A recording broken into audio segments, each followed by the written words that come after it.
Okay, let's look at another way that we can play this tune like a pro by inserting another chord somewhere in the form. So we're going to look now at measure 4.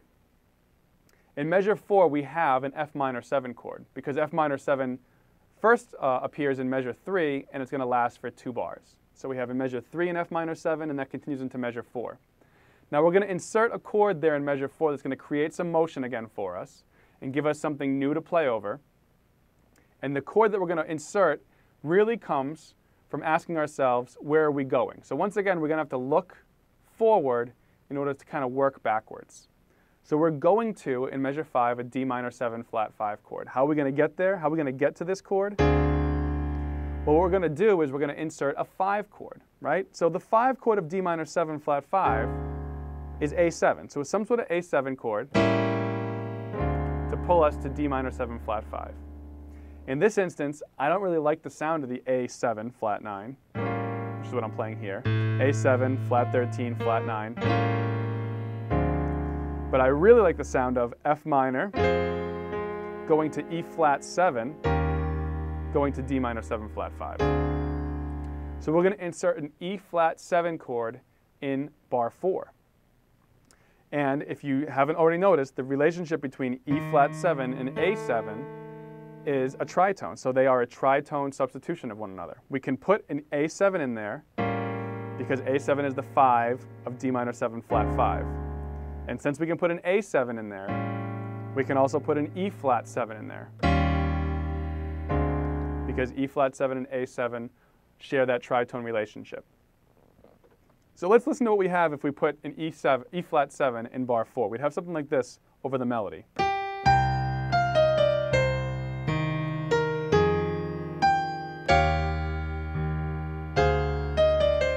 Right, so play that one more time.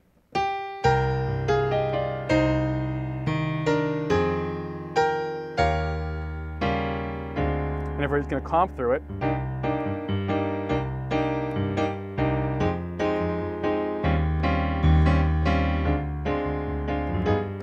so that E flat 7 really does fit nicely in there, and it does work to pull us to the D minor 7 flat 5. So now what that means is you can use that in bar 4. You can use that chord to kind of comp over that. So you can play E flat 7, closed position voicing in your left hand, either here or here perhaps. And that frees your right hand up to play something else over that chord. So now we can kind of think of that as like an E flat mixolydian, which is just the E flat major with the flat 7. So it gets that D flat into the chord that we didn't previously have if we're just thinking about a straight sort of C minor, C natural minor kind of sound. Okay? So now you can play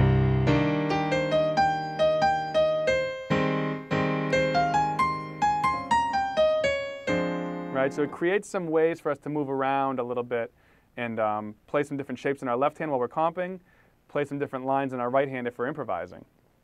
So let me just show you the differences in the sound if you're playing behind someone.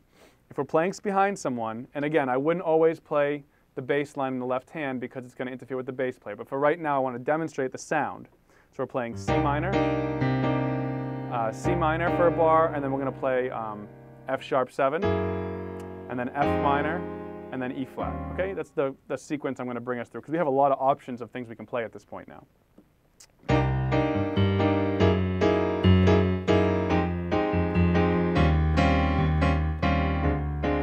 Right, and if we're going to use that over the melody, or under the melody, that can still work really well.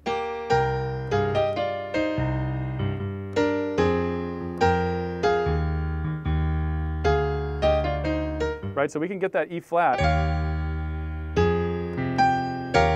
We can harmonize that really nicely. It fits pretty well under, with the melody. Now, if we're going to comp and there's no bass line, we have our hands free to do a lot of like two-handed approach to comping at the piano. So I'm going to double everything in both hands just so you can see. And I'm going to leave this octave gap in here. I'm going to play C minor 7, then I'm going to play F sharp 7 to F minor to E flat 7. So we can insert that E flat 7, and it brings us nicely to that D minor 7 flat 5. Now there's a whole bunch of choices that we've already kind of laid out for ourselves. So we can play any of them, C minor 6 or C minor major 7 in bar 1.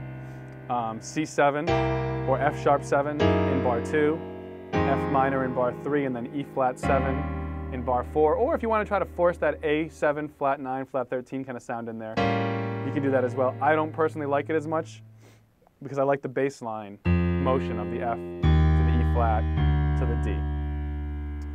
And again, you know, trying to create some ideas in the right hand for improvisation, it just creates another thing that we can play over, so it gives us some more material for ideas. So now let's just practice playing C minor.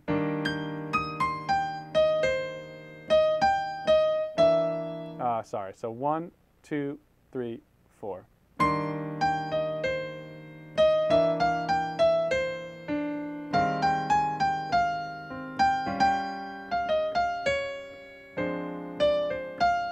Right, so I'm just kind of going very basically, just using the corresponding chord scales for every chord and trying to create some very simple melodic ideas for improvisation. So practice now, because in those first 4 bars you have a whole bunch of different variations that you can use, you know, playing either C minor 7, C minor 6, or C minor major 7 in the first bar, playing C minor in the second bar, or any of those 3 chords we just discussed, or taking the second bar and playing C7 or F sharp 7, playing F minor in the third bar, and in the fourth bar playing E flat 7, or if you want to try experimenting and try to get that A7 sound in there, you can. But a lot of material now in just those first 4 bars. Thanks for taking a look at this video.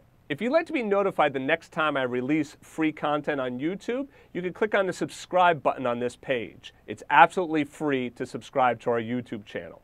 Now, if you'd like to study with me for free for 30 days, click on the Piano Success Playbook in the bottom left-hand side, and you'll get 30 days of lessons absolutely free of charge. I look forward to working with you in the next lesson.